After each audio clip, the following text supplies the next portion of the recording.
Right. ఇక అఖండ విషయంలో బాలకృష్ణ గారి యాక్టింగ్ విషయం గురించి మాట్లాడాలి.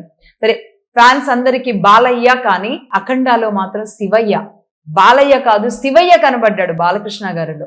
ఎలా అంటే, నందమూరి తారక రామారావు గారి కుమారులుగా ఎవరు రాజకీయాల్లో రాణించారు, ఎవరు సినిమాల్లో ఆయన స్థాయిని అందుకున్నారు అంటే నిజానికి ఇప్పటి వరకు ఆ తర్వాత వచ్చిన హరికృష్ణ గారు కానీ, బాలకృష్ణ గారు కానీ, ఈవెన్ ఇప్పుడున్న జూనియర్ ఎన్టీఆర్ కానీ ఎవరు కూడా నందమూరి తారక రామారావు గారి నట సార్వభౌముడు అంటారు కదా ఆయన్ని, అక్కడి వరకు ఈనాటి వరకు ఎవ్వరూ కూడా వీళ్ళ ముగ్గురులో ఎవరూ తాకలేకపోయారు. సరే, బాలకృష్ణ గారు చాలా సినిమాలు తీశారు. కొన్ని సందర్భాల్లో ఆ డైలాగ్స్ కానీ, ఆ పౌరాణిక భాష కానీ, ఆ గ్రాంధిక భాష విషయంలో కానీ ఈయన బాగా మాట్లాడగలుగుతారు, ఉచ్చారణ బాగుంటుంది. జూనియర్ ఎన్టీఆర్ గారికి ఇంకా బాగుంటుంది. ఇదంతా ఒక ఎత్తు, బాగుంటుంది అంతే.